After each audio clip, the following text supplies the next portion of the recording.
Aviso legal. En este episodio, especularemos sobre la posible responsabilidad de actos criminales de personas relacionadas con las víctimas.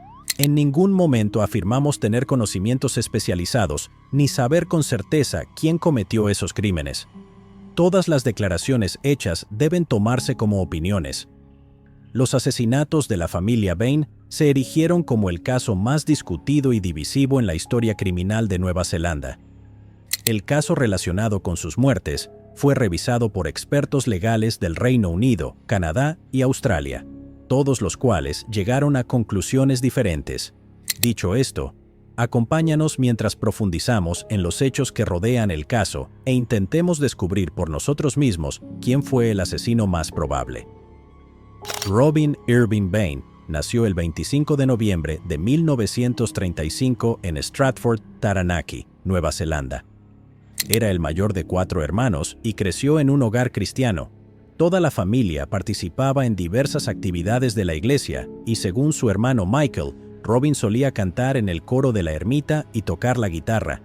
Después de terminar la secundaria, Robin comenzó a trabajar como maestro y obtuvo su título como educador en la Universidad de Otago. En 1964, el joven de 28 años, Robin, se unió a un programa de voluntariado en su iglesia local y aceptó un puesto como maestro en una escuela rural en Papúa Nueva Guinea. Allí, según se informa, se enamoró de la vida que llevaban las personas que conoció mientras vivía allí. Vivió en Papúa Nueva Guinea durante 2 años antes de mudarse a Dunedin, Nueva Zelanda. En 1968, el joven de 33 años, Robin, conoció a Margaret Cullen, una estudiante de arqueología de 25 años. Margaret Aragua Cullen nació el 11 de octubre de 1943 y también era una de 4 hermanos. También fue criada en una familia muy religiosa y continuó participando en actividades de la iglesia cuando se mudó a Dunedin para asistir a la universidad, que es donde conoció a Robin, según su cuñado, Michael Bain. Margaret era brillante, feliz, inteligente y una gran compañía. Tenía intereses amplios, era conocedora y disfrutaba de una buena discusión con humor, siempre terminando con una buena risa. También era una excelente pianista y compartía el interés de Robin por la música. Estaban bien emparejados y eran muy felices. Se casaron en agosto de 1969 y compraron una casa en el 65 de la calle Avery en Andersons Bay, Dunedin. Su hijo mayor, David Cullen Bain, nació el 28 de marzo de 1972, y cuando David tenía 2 años, la familia tuvo la oportunidad de regresar a Papúa Nueva Guinea.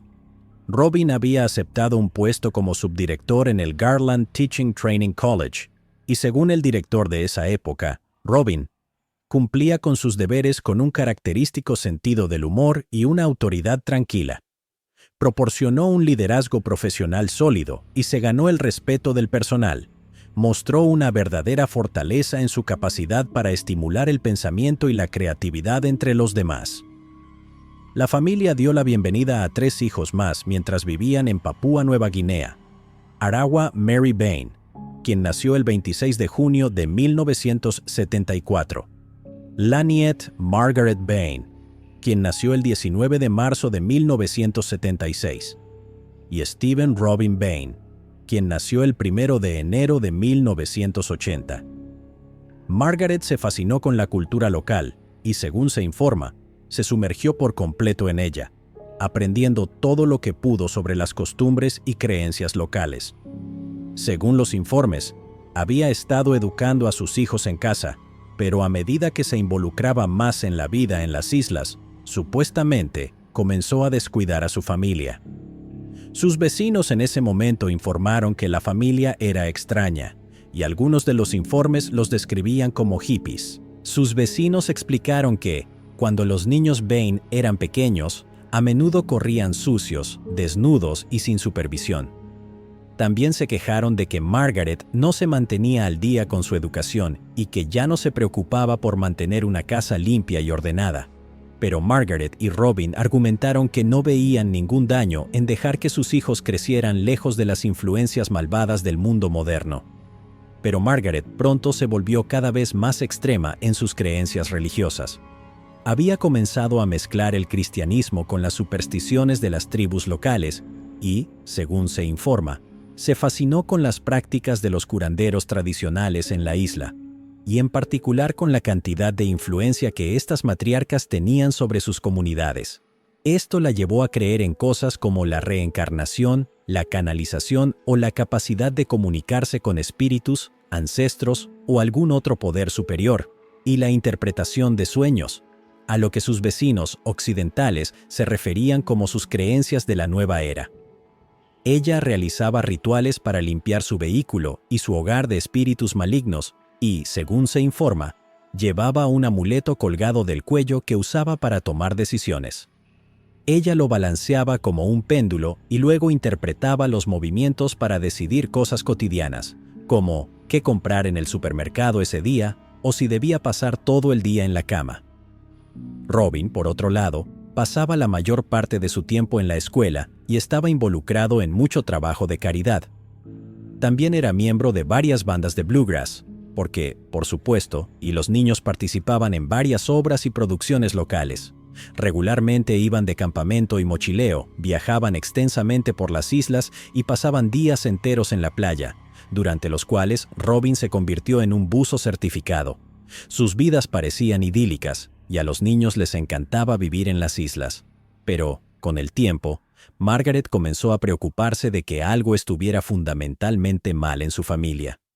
En 1987, contactó a una psicóloga y consultora de entrenamiento educativo llamada Dra. Davina Pockroy y le habló de sus preocupaciones.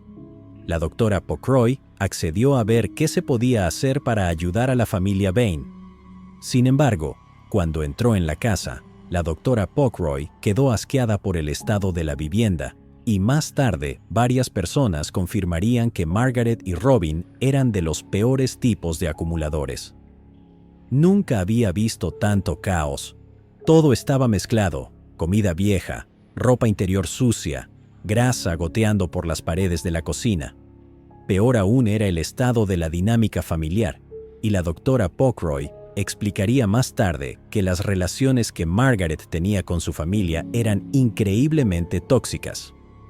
Margaret tenía mucho sobrepeso y estaba desesperada por reiniciar su vida sexual con Robin. Cada vez que hablaba tenía múltiples motivos. Menospreciaba a Robin y estaba preocupada de que los niños comenzaran a tener sus propios pensamientos sobre las cosas. Ya no aceptaban su control e ideas. Ella realmente no escuchaba, solo hablaba sin parar, un flujo continuo de palabras. Era como ver un video de una disfunción patológica a un nivel que nunca había experimentado. Margaret era una persona peligrosa que quería meterse en sus mentes y controlar todo lo que todos hacían todo el tiempo. La pequeña Aragua, de 13 años, parecía tan aliviada de poder hablar y expresarse. Solo quería ir a la escuela y ser normal. Y David, de 15 años, como el mayor, podría haber soportado lo peor de la locura de su madre. Cuando hablé con David, fue cooperativo pero cauteloso con lo que decía. Era el único que hablaba de su padre con respeto y cariño. Tenía una buena relación con su padre. Robin y yo hablamos más tarde. Él fue cooperativo, no dijo nada que pudiera causar problemas. Estaba interesado en resolver cualquier problema con los niños. Percibí que todo su papel dentro de la familia era una actuación. Era como una cáscara, sin emociones. Margaret lo dominaba siempre. La Dra. Pockroy quedó impactada por lo que había visto y concluyó que toda la familia debía buscar la ayuda de un equipo de consejeros y terapeutas, y nunca más volvió a visitar a la familia. Un año después, la familia regresó a Dunedin y se mudó de nuevo a la casa en el 65 de la calle Every, en Andersons Bay, Dunedin. David tenía 16 años, Aragua 14, Laniet 12 y Steven 8. Según algunos informes, tuvieron problemas para adaptarse a sus nuevas vidas. Nunca habían ido a una escuela tradicional, apenas sabían leer o escribir y anhelaban regresar a Papúa Nueva Guinea. Pero todos se inscribieron en clubes de teatro y música, y pronto los 4 hijos de los Bain hicieron amigos y comenzaron a adaptarse a sus nuevas vidas. Durante los primeros 2 años, Robin trabajó en varios empleos temporales antes de aceptar un puesto como director de la pequeña escuela de Tayeri Beach en agosto de 1990. Allí, introdujo a los estudiantes al mundo de las computadoras, una movida que fue considerada revolucionaria y resultó en que la escuela fuera destacada en los periódicos locales después de que los estudiantes enviaran un correo electrónico a varias escuelas internacionales que decía: «Hola mundo, aquí estamos». Según su hermano Michael, Robin quería brindarles a los niños la oportunidad de ser creativos y desarrollar sus propios intereses.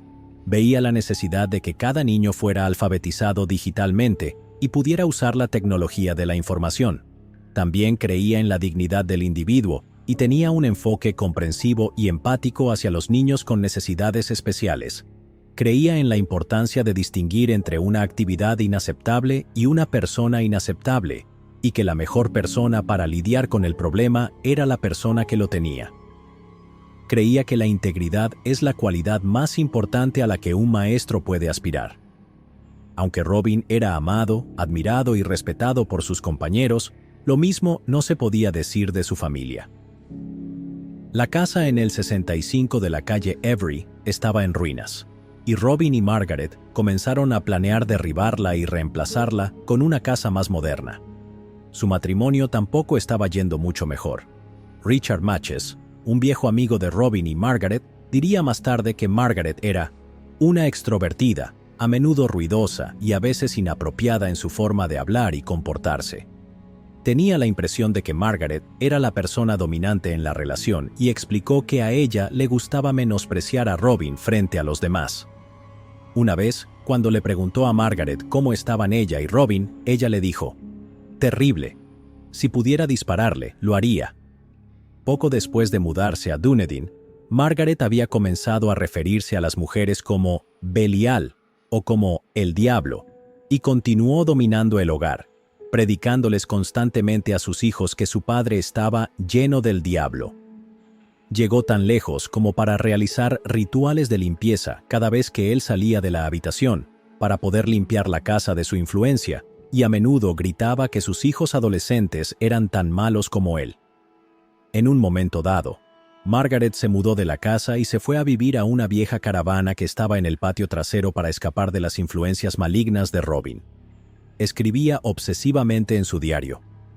A principios de la década de 1990, escribió: «Durante esta semana he llegado a darme cuenta de que esta caravana es mi templo para Dios, un terreno sagrado. No hay lugar para mí dentro de la casa donde no está claro». Estuve terriblemente molesta todo el día al darme cuenta de lo que había renunciado. Pasé todo el día meditando y llorando. Simplemente no parecía parar. Robin vino, pero no estaba claro y obviamente tuvo que ser reprendido una y otra vez. Hablé con David sobre sus sentimientos referentes a que yo estuviera aquí afuera. Él vio cómo estaba centrado en sí mismo, pero reveló confusión y preocupación por la familia. La única verdadera insuficiencia que tengo es no atender mis propias necesidades. Otro día tranquilo cuidándome a mí misma, pero una vez que llegó el invierno, Margaret decidió que ya no podía vivir en la caravana aislada y helada, así que echó a Robin de la casa y él tuvo que mudarse a la caravana en su lugar. Poco después, Robin aceptó el trabajo en la escuela de Tayeri Beach y decidió quedarse en la escuela durante la semana, y solo regresaba a la calle Every los fines de semana y los lunes por la noche. Inicialmente dormía en la parte trasera de su camioneta, pero luego se mudó a la antigua casa de la escuela.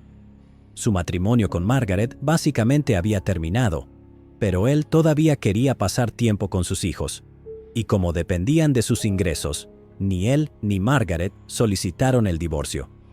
Cada vez que Robin pasaba tiempo en la casa número 65 de la calle Every, se levantaba a las 6:30 de la mañana, entraba a la casa para usar el baño, orar, usar la computadora y comer con la familia.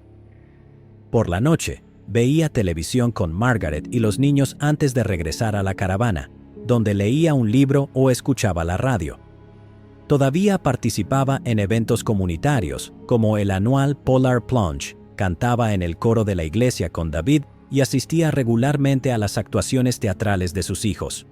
Pero Robin le dijo a su hermano Michael Bain que temía volver a la casa de la calle Every cada fin de semana porque se sentía rechazado por su familia. Mientras tanto, Margaret se obsesionó cada vez más con la idea de que su familia estaba poseída por el diablo.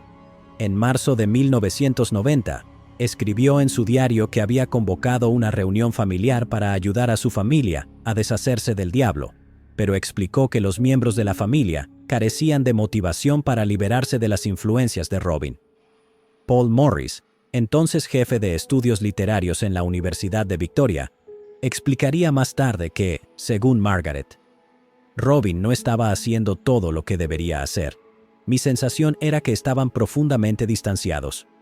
Hay una especie de sensación de distancia en la forma en que ella escribía sobre ellos, mucha negatividad. Lo que obtienes es una especie de ambiente familiar tóxico. Ver al diablo activo casi a diario en tu propio hogar no puede ser adecuado para la vida familiar. Ella estaba preocupada por todos los niños. Estaba distanciada de la familia hasta el punto de ver una fuerza completamente alienígena allí. Tengo la sensación de que ella no estaba allí para ellos. Margaret pasaba todo el día en la cama o meditando sobre cuán inherentemente malvada era su familia, y los niños se quedaban a cargo de la casa. Les daba una lista de tareas que tenían que hacer, y estas tareas los mantenían ocupados hasta por 8 horas al día. Cuando no estaba meditando sobre la influencia maligna de Robin en su familia, hacía conservas caseras o trabajaba en los planes para su nueva casa. Quería demoler la casa vieja y reemplazarla con un santuario donde ella y sus hijos pudieran vivir felices para siempre. Este santuario iba a ser un refugio contra las influencias malignas, lo que, por supuesto, significaba que Robin no tendría permitido vivir en la casa con el resto de la familia. Su alejamiento de la familia preocupaba a Robin, quien le dijo a un amigo de la familia que Margaret estaba en el mundo de las hadas. Los niños, por supuesto, llevaban vidas fuera de la casa. David había crecido siendo alto y delgado, con orejas prominentes. Algunas personas lo describían como geek, raro y moralmente estricto. Una mujer llamada Caroline explicó más tarde que, después de haber aceptado ir al baile de la escuela con él, David comenzó a llamarla todos los días. Quería hablar durante horas y parecía controlador. Llegó al punto en que ella le dijo que no estaba interesada en salir con él y que tenía que retroceder. Citándola, con él era todo o nada. Simplemente no tenía idea de cómo ser amigo de alguien. O tenía que estar completamente involucrado o nada y controlaba todo, como a dónde íbamos o qué hacíamos. Estaba hablando conmigo todo el tiempo y no se me permitía hablar con nadie más. Después de que ella lo confrontó, David retrocedió y nunca volvió a contactar a Caroline. David tenía otros amigos también, y uno de ellos explicó que llegó a querer mucho al geeky David, pero pensaba que su vida en casa era horrible. Como Margaret insistía en que Robin no tenía ningún papel que desempeñar en la familia, David se veía a sí mismo como el nuevo hombre de la casa y a menudo chocaba con Robin. Él administraba el hogar junto con Margaret y ayudaba a planificar el santuario. David había ido a la universidad después de la secundaria, pero abandonó después del primer año y se inscribió en beneficios de desempleo. Comenzó a repartir periódicos por las mañanas antes de ayudar a su mamá con los preparativos para el santuario y luego consiguió un trabajo en Opera Alive, donde cantaba en el coro.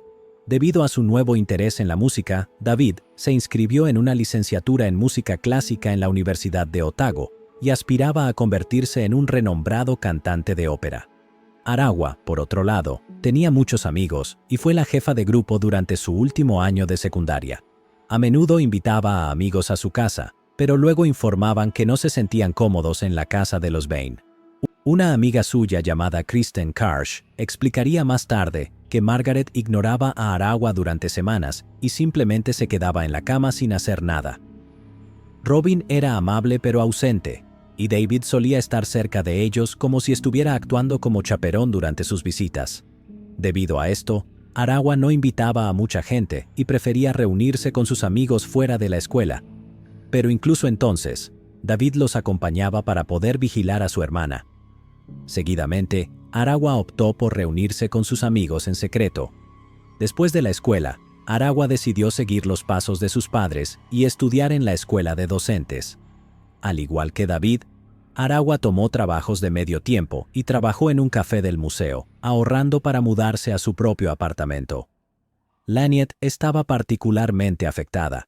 Según Margaret, Laniet estaba tan llena del diablo como Robin, y cada vez que Margaret se quejaba de lo inútil que era como esposo, Laniet saltaba en defensa de Robin. Debido a esto, las dos no se llevaban bien, y Laniet se fue de casa a los 16 años, presumiblemente después de que Margaret la echó. Laniet también trabajó en el café del museo y vivía en un apartamento compartido, pero después de irse de casa, comenzó a fumar cannabis y se convirtió en trabajadora sexual. Durante este tiempo, conoció y se hizo amiga de un hombre llamado Dean Cottle, y más tarde se alegaría que él era su proxeneta. Supuestamente, Cottle sabía que los padres de Laniet no aprobarían su nueva carrera y, según se alega, la chantajeó para tener relaciones sexuales. Cuando Robin se mudó a la casa del director en la escuela de Tayeri Beach, Laniet se mudó con él para alejarse de Dean. Pero más tarde le dijo a sus amigos que le había pedido a David que convenciera a Margaret de dejarla regresar a casa, donde planeaba comenzar de nuevo. El miembro más joven de la familia Bain era Steven. Tenía orejas prominentes como David, pero tan pronto como llegó a la pubertad, todos los indicios apuntaban a que se convertiría en un joven guapo. Tenía ojos marrones oscuros, cabello rizado oscuro, era alto, tenía una mandíbula fuerte y era un niño feliz y sonriente.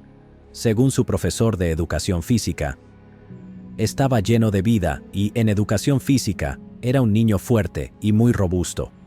No era un deportista en el sentido de que tuviera habilidades excepcionales con el balón, pero era muy tenaz y muy físico. No le tenía miedo al contacto físico. Steven también era de temperamento rápido, no en un sentido realmente desagradable, pero recuerdo 2 veces haber tenido que separar una pequeña pelea. Alguien empujó su libro del escritorio y no se disculpó, y él se levantó rápido como un rayo. Simplemente defendió su posición. Era un chico valiente.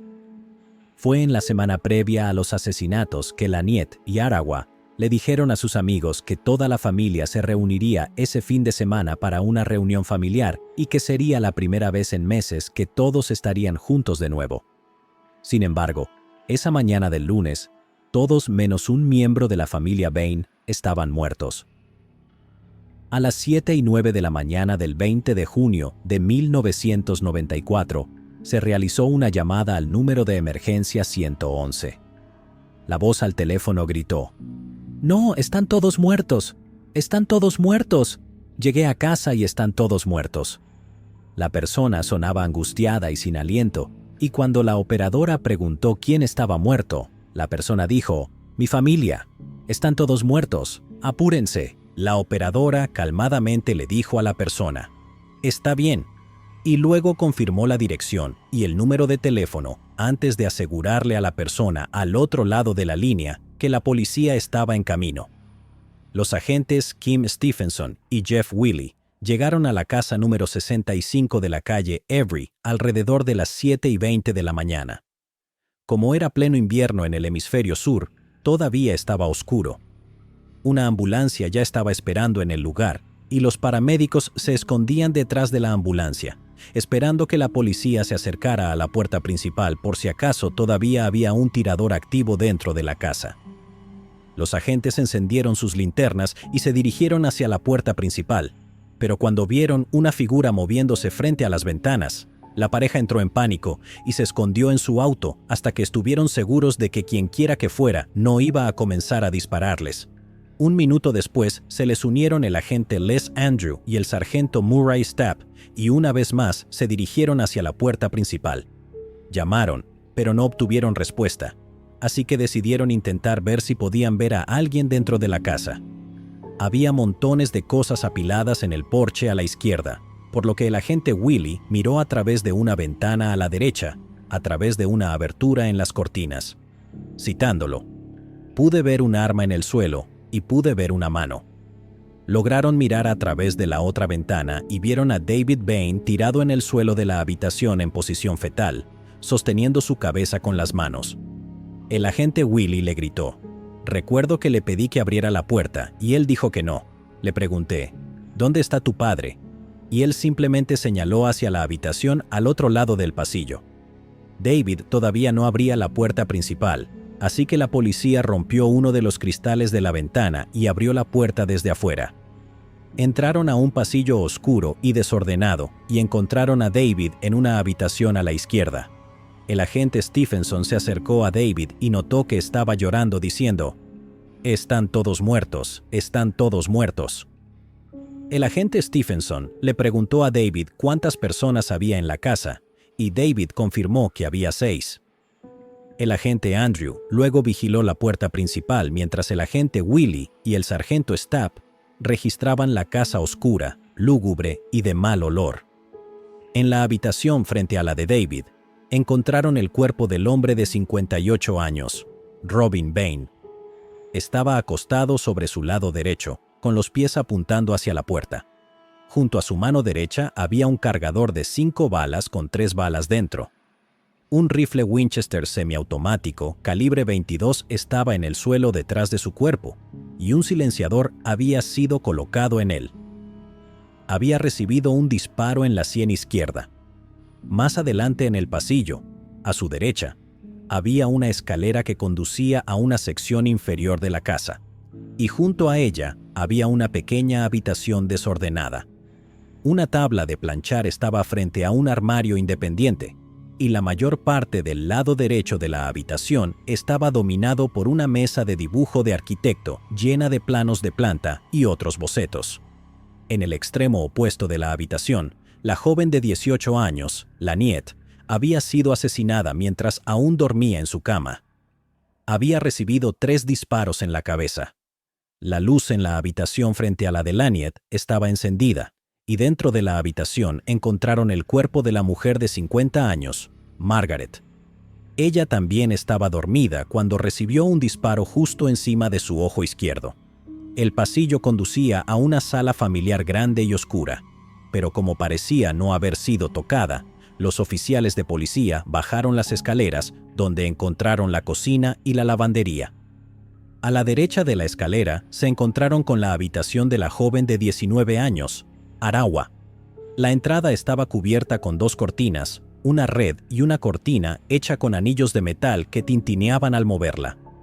Arawa se había levantado de la cama en algún momento durante el ataque y, basándose en la posición de su cuerpo, se especuló que se había arrodillado para suplicar misericordia antes de que el asesino le disparara en la frente. El sargento Stapp y el agente Willie revisaron la casa y confirmaron que habían encontrado 4 cuerpos, pero el agente Stephenson les dijo que tenía que haber uno más. Durante una segunda revisión, el sargento Stapp descubrió otra habitación que salía del dormitorio de Margaret. La entrada estaba cubierta con una cortina, y al otro lado encontraron el dormitorio de Steven. La habitación se usaba principalmente como espacio de almacenamiento. Alrededor de 3/4 del dormitorio tenía apilados todo tipo de objetos. Al lado derecho de la puerta había un armario y una cama, y en medio del suelo desordenado yacía el cuerpo del joven de 14 años, Stephen Bain.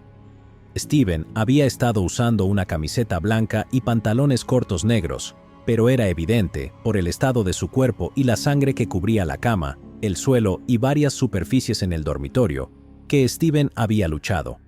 Estaba cubierto de sangre y arañazos, y en un momento su atacante había jalado su camiseta. Uno de sus brazos se había soltado, y la camiseta fue usada para estrangularlo. Había sufrido 3 heridas de bala durante el ataque, y más tarde se teorizó que había estado despierto cuando su atacante entró en la habitación. Se protegió con su mano izquierda cuando se disparó el primer tiro, y la bala atravesó sus manos antes de rozar el lado derecho de su cabeza. Stephen luego intentó defenderse de su atacante, pero una vez que fue sometido, su atacante le disparó nuevamente, esta vez con un disparo mortal en la cabeza. Cuando el sargento Stapp confirmó que habían encontrado el cuerpo de Stephen, David sufrió un ataque. Su cuerpo comenzó a temblar y cayó entre la cama y la pared. El sargento Stapp levantó a David, lo colocó en posición de recuperación y llamó a los paramédicos. Uno de los paramédicos, el oficial Raymond Anderson, entró para revisar a David, quien todavía temblaba, y más tarde explicó: durante el examen visual y físico no pude encontrar signos de lesión, pérdida de sangre, deformidad ni ningún tipo de indicio que sugiriera que estaba viendo algún tipo de trauma físico. Intenté establecer el nivel de conciencia, ya que el paciente parecía estar inconsciente. Al levantar su párpado y probar su reacción, pude determinar que el paciente, de hecho, estaba bastante consciente. Basándose en esto y en el hecho de que el sargento Stapp había podido levantar a David fácilmente y colocarlo en posición de recuperación, tanto el oficial Anderson como el sargento Stapp llegaron a la conclusión de que David estaba fingiendo su ataque, lo que más tarde afectaría su credibilidad. David también continuó murmurando algo sobre manos negras que venían a llevárselo, y cuando le dijeron que la policía lo llevaría al hospital para un chequeo, David le pidió al oficial que le diera sus lentes. El único par de lentes que pudieron encontrar estaba roto y le faltaba un lente. El oficial de policía volvió a dejar los lentes donde los habían encontrado y le ordenó a David que se pusiera ropa más abrigada. Todavía llorando, David fue llevado al hospital y la policía comenzó a procesar la escena. El agente Trevor Gardner era el técnico fotográfico senior en ese momento y tomó tanto fotos como un video de la escena del crimen, enfocándose en el desorden, las salpicaduras de sangre y las ubicaciones de varias piezas de evidencia. En la habitación de David encontraron el cerrojo y la llave del rifle, así como miles de rondas de munición. En la lavadora del piso de abajo encontraron una carga de ropa mojada y se tomaron la molestia de colgar la ropa para que se secara. También encontraron varios lugares donde la sangre había sido manchada después del ataque.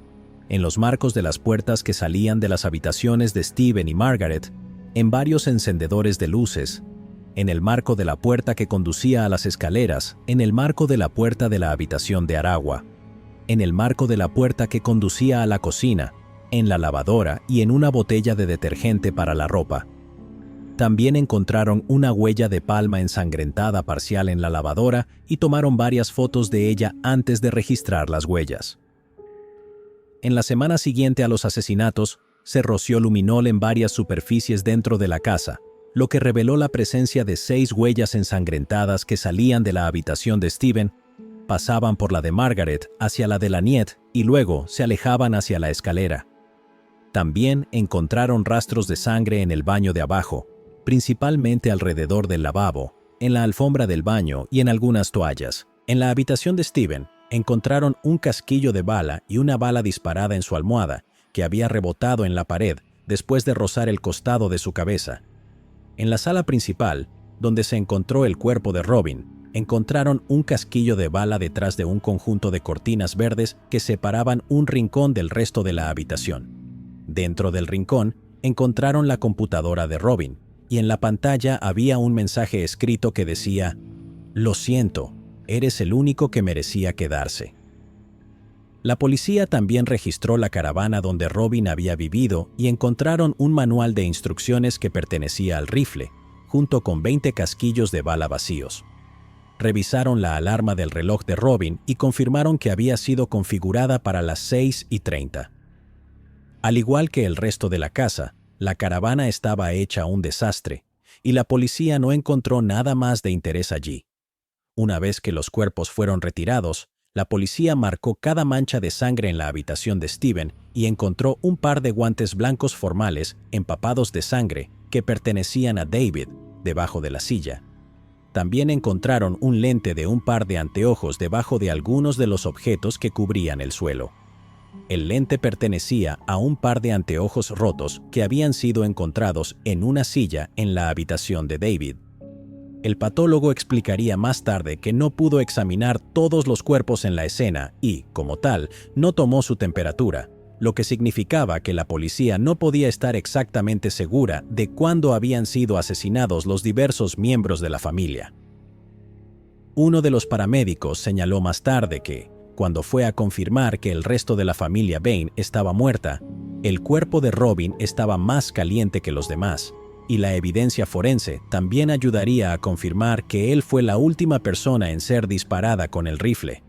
Todos los cuerpos tenían alguna forma de salpicadura de sangre, pero el cuerpo de Steven estaba cubierto de sangre, arañazos y moretones. También se observó que Robin tenía varias lesiones en las manos, incluyendo cortes y moretones en los dedos, pero el patólogo señaló que las heridas ya se habían secado y podían tener algunos días de antigüedad. Lo más probable es que fueran de cuando Robin había trabajado en el jardín el fin de semana anterior. Se tomaron raspaduras de debajo de las uñas de Steven y Robin, y las raspaduras de las uñas de Steven incluían varias fibras verdes que coincidían con un suéter de lana verde que había sido encontrado en la lavadora esa mañana. También había manchas de sangre en las manos y la ropa de Robin, y se tomaron muestras para confirmar a quién pertenecía. Ahora, David había sido llevado al hospital, donde le quitaron la ropa y un médico lo examinó. El médico señaló que David estaba en buena forma física y en excelente salud, pero notó que tenía un golpe en la frente, una raspadura en la rodilla y que sus nudillos estaban rojos y magullados. David afirmó que no recordaba cómo había sufrido estas lesiones. A pesar de la fría mañana, David había estado usando una camiseta blanca, shorts verdes de ciclismo, una camiseta negra de rugby y un par de calcetines cuando la policía lo encontró. Cuando estos artículos fueron analizados más tarde, la policía encontró manchas de sangre en la parte delantera y trasera de su camiseta, sangre en la entrepierna de sus shorts y manchas de sangre en la parte superior y en las suelas de sus calcetines blancos. Le hicieron pruebas en las manos para detectar residuos de pólvora, pero los resultados fueron negativos. Más tarde ese día, el detective sargento Milton Weir entrevistó a David y le pidió que relatara los eventos de ese fin de semana. David explicó que todos llegaron a la casa según lo planeado el viernes y que la familia cenó junta.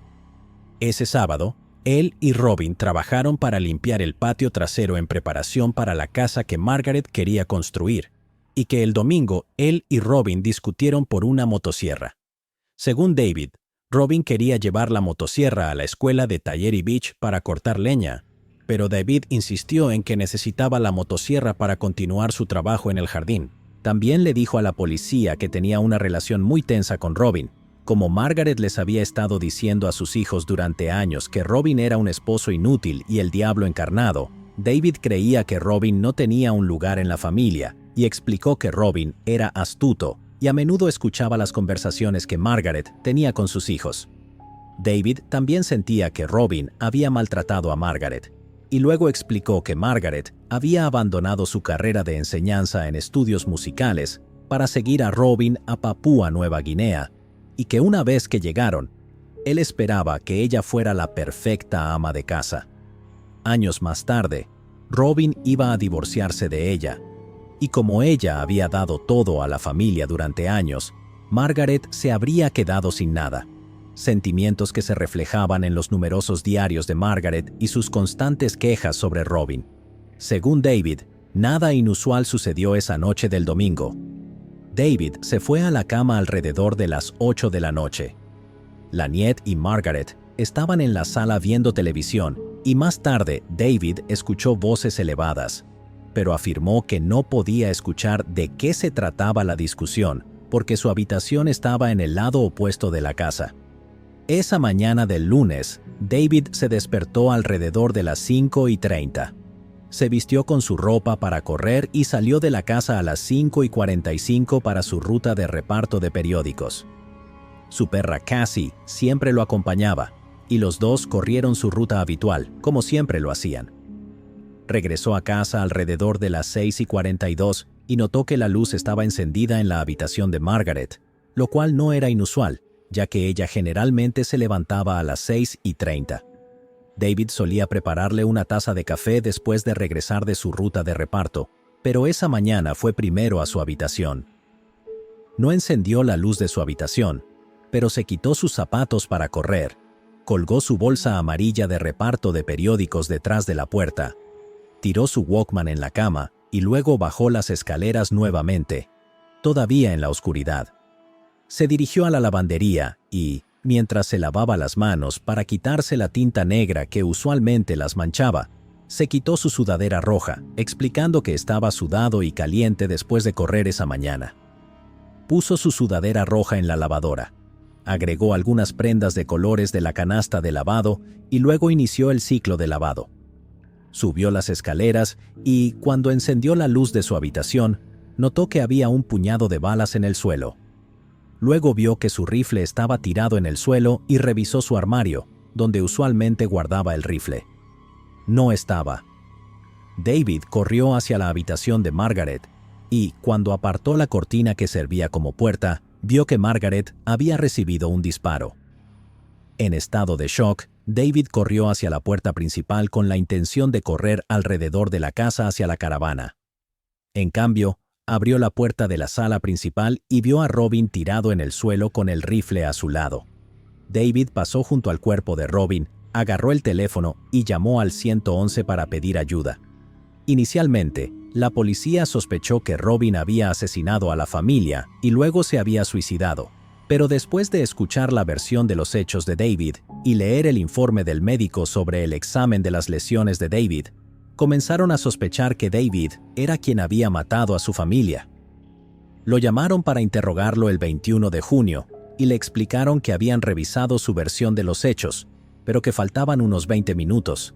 Según la policía, solo habría tomado 10 minutos para que David llegara a casa, bajara las escaleras, lavara una carga de ropa, subiera las escaleras y luego descubriera los cuerpos de sus padres.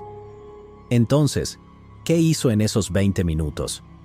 David afirmó que no lo podía recordar.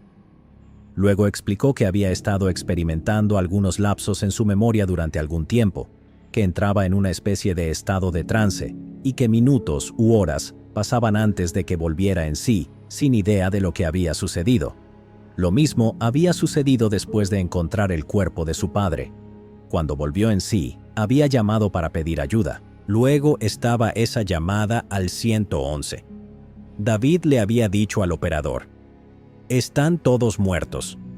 Pero durante su primera entrevista con la policía, les dijo que solo había visto los cuerpos de sus padres. Entonces, ¿cómo sabía que sus hermanos también estaban muertos? En respuesta, David solo se encogió de hombros y explicó que todo lo que había sucedido después de encontrar el cuerpo de Robin era borroso y que había estado en una niebla hasta que llegó la policía. Sin embargo, no hace falta decirlo, pero en cuestión de días después del asesinato de su familia, David se convirtió en el sospechoso número 1, y el 24 de junio de 1994, David Cullen Bain fue arrestado y acusado de 5 cargos de asesinato. Tras el arresto de David, sus tíos se hicieron cargo de la herencia de su familia, y después de que la policía liberó la casa para ellos, se tomó la decisión de quemarla, reduciéndola a un montón de cenizas y escombros. En los meses previos al juicio por asesinato, surgieron más y más pruebas que sugerían que David era quien había matado a su familia. La policía estaba construyendo un caso sólido en su contra. David no estaba manejando bien su encarcelamiento. Había sido blanco de otros reclusos poco después de su llegada, lo que llevó a que lo colocaran en una celda solitaria. Y debido a la preocupación de que pudiera suicidarse, los guardias lo revisaban cada 15 minutos, de día o de noche, lo que, según los informes, afectó gravemente su sueño y lo dejó exhausto. Un psiquiatra designado fue a ver a David 6 semanas después de los asesinatos para evaluarlo y determinar si era mentalmente capaz de enfrentar un juicio. David explicaría más tarde que sus entrevistas con el psiquiatra fueron otra forma de tortura. Se vio obligado a revivir la mañana en que encontró los cuerpos de su familia una y otra vez. El psiquiatra descubrió que David sufría de trastorno de estrés postraumático, TEPT, tras el descubrimiento de los cuerpos de su familia, pero no mostró indicios de una anormalidad mental o de inteligencia subnormal. De hecho, parecía tranquilo, amable, franco y bien adaptado, y su falta de conocimiento sobre ciertas normas sociales podía atribuirse a los 14 años que pasó viviendo en Papúa Nueva Guinea. Sin embargo, Fue solo después de estas visitas al psiquiatra que David comenzó a recordar nuevos detalles sobre el lapsus de 20 minutos.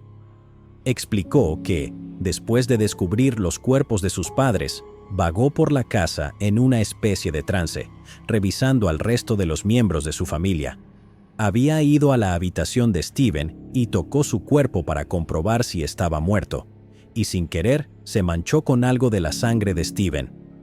Esto también resultó en que sus calcetines se mancharan de sangre, así que cuando salió de la habitación de Steven, dejó algunas huellas ensangrentadas en el pasillo, lo cual no explica por qué sus calcetines no estaban cubiertos de sangre o cómo se limpió la sangre, pero continuemos.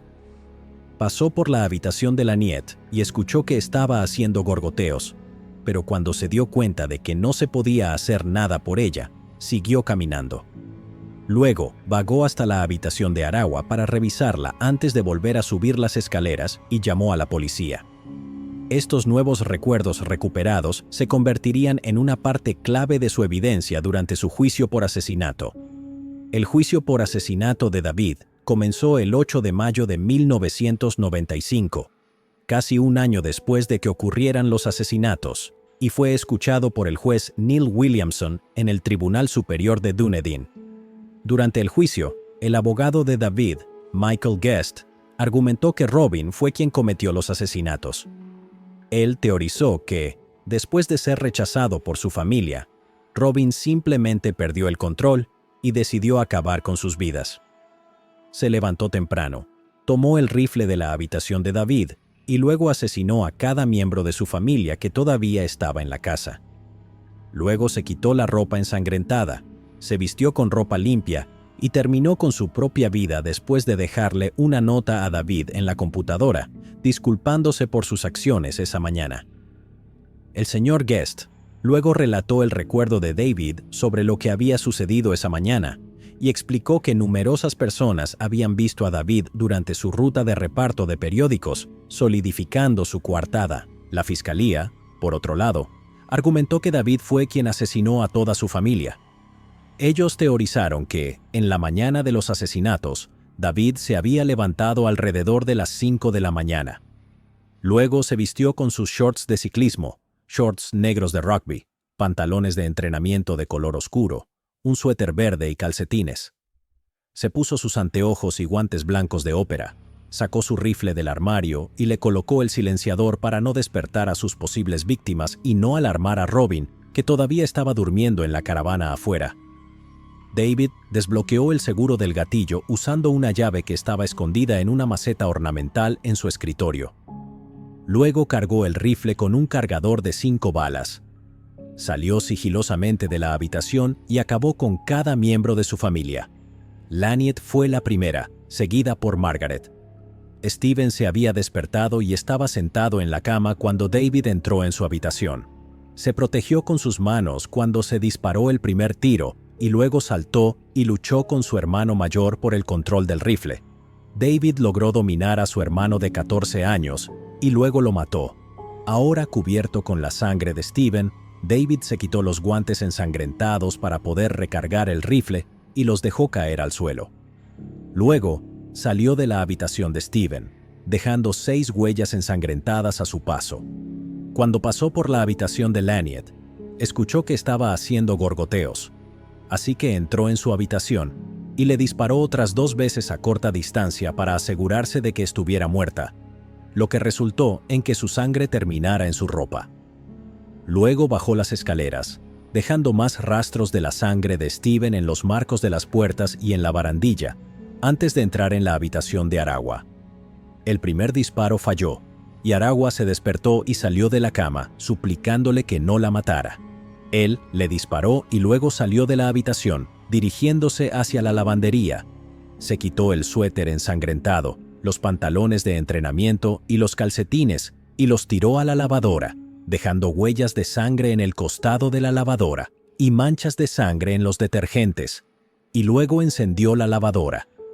Se lavó las manos y la cara en el baño, dejando manchas de sangre, y luego llevó su rifle arriba y lo colocó en su habitación antes de ponerse una sudadera roja y sus zapatos para correr y salir a su ruta de reparto de periódicos.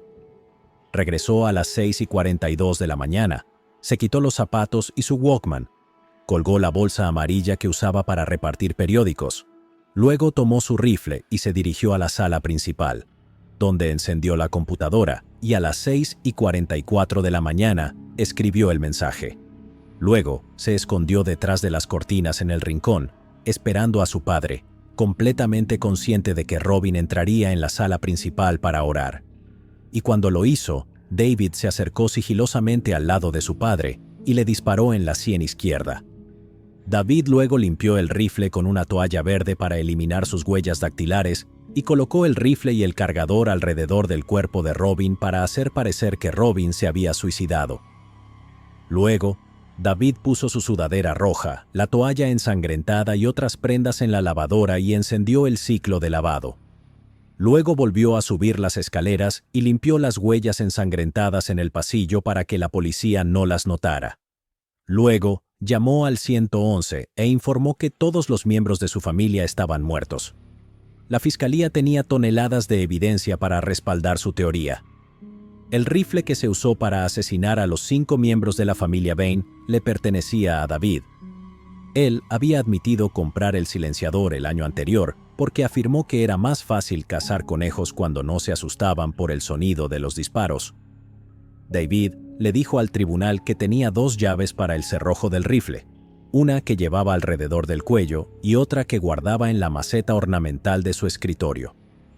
Había dejado la que usualmente llevaba alrededor del cuello en la camioneta de Robin cuando participaron en el Polar Plunge la semana anterior, y David admitió que era el único que sabía dónde se guardaba la segunda llave. Luego estaba la evidencia forense.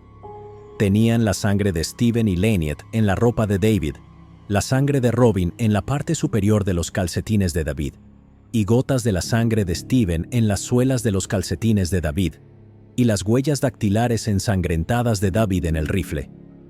Tenían los guantes de ópera ensangrentados de David y uno de sus lentes en la habitación de Steven, así como los casquillos de bala gastados detrás de la cortina en el rincón y sus huellas de mano ensangrentadas en la lavadora. La longitud de las huellas en el pasillo coincidía con la longitud de los pies de David. Además, el agente Kim Stephenson agregaría que tuvo la impresión de que la escena alrededor del cuerpo de Robin había sido preparada. Citándolo: "Inmediatamente me llamó la atención el cargador parado en su lado más estrecho justo al lado de la cabeza del señor Bain. De inmediato pensé que algo no estaba bien".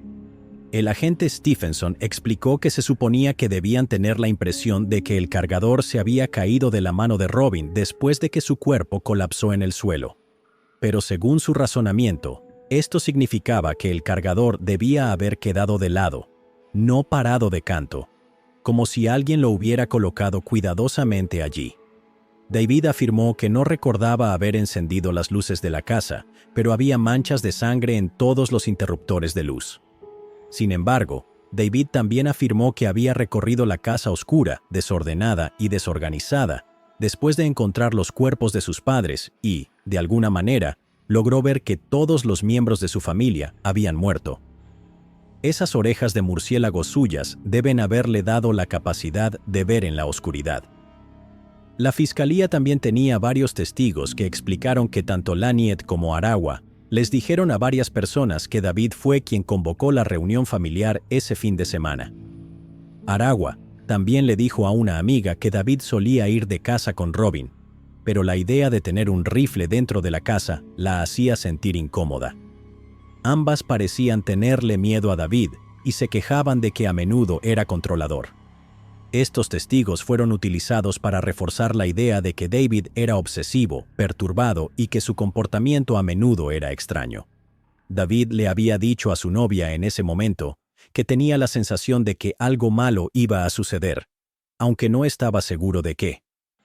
Margaret también le había mencionado a una amiga que David estaba teniendo premoniciones y que estaba preocupada por esta nueva habilidad suya.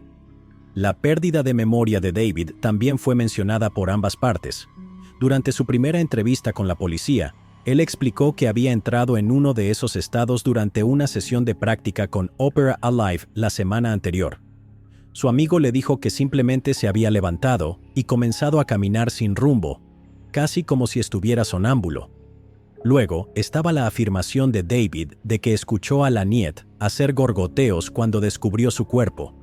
Según el patólogo, el primer disparo en la cabeza no había matado a Laniet, ya que fue demasiado bajo. En cambio, la dejó inconsciente y después de un tiempo causó que la sangre se acumulara en sus pulmones, lo que resultó en los gorgoteos. Los otros 2 disparos habían entrado en su cerebro y la mataron instantáneamente, lo que habría detenido los gorgoteos y efectivamente la habría sacado de su miseria. Solo el asesino habría escuchado los gorgoteos de Laniet. Luego, la fiscalía llamó a numerosos testigos que sugirieron que David había estado planeando los asesinatos durante algún tiempo y que había estado trabajando en crear una coartada para sí mismo en la semana previa a los asesinatos. Un viejo amigo de la escuela de David le dijo al tribunal que David una vez le había contado que fantaseaba con atacar a la hija de sus vecinos y agredirla sexualmente. Ella solía salir a correr por las mañanas, y David la pasaba mientras repartía los periódicos. Había planeado el ataque en un cuaderno, anotando todos los detalles. Tenía una lista de todos los vecinos que solían verlo durante su ruta, así que decidió repartir el resto de sus periódicos más temprano de lo habitual. Luego atacaría a la chica y después volvería a recorrer la ruta, asegurándose de que los otros vecinos lo vieran y pudieran confirmar más tarde que había estado repartiendo periódicos como de costumbre. David afirmó que esta historia era pura invención, pero 3 de sus vecinos confirmaron que lo habían visto repartiendo periódicos más temprano de lo habitual esa mañana. Una de sus vecinas, la señora Denise Laney, explicó que en la mañana de los asesinatos pasó en auto por la casa del 65 de la calle Every de camino al trabajo. Vio a un joven alto y delgado parado junto a la puerta de dicha casa y asumió que debía ser David porque estaba usando una bolsa deportiva amarilla. Como todavía estaba oscuro, no podía estar segura de quién era y no podía decir si llevaba pantalones cortos o largos esa mañana. Lo que sí recordaba era haber pensado que debía estar llegando tarde a su turno de las 6:45 de la mañana, ya que usualmente lo veía más adelante en la calle, a unos 2 minutos de trote de su casa. Había mirado el reloj en el tablero de su auto y notó que marcaba las 6:50, pero como sabía que su reloj estaba adelantado entre 4 y 5 minutos, estimó que debían ser alrededor de las 6:45, aunque no podía estar segura. Pero como no llegó tarde al trabajo, esto le demostró que David había salido unos minutos antes de lo habitual esa mañana. Luego, la señora Kathleen Mitchell testificó que David se había asegurado de que ella supiera que había estado en su casa esa mañana. Como su perra Cassie siempre corría con él, ella le había pedido a David que no subiera al porche de su casa cuando entregaba el periódico, porque su perro comenzaría a ladrar y la despertaría. David había cumplido con sus deseos durante meses, pero esa mañana los ignoró, y cuando su perro comenzó a ladrar entre las 6:10 y las 6:15 de la mañana, ella encendió la luz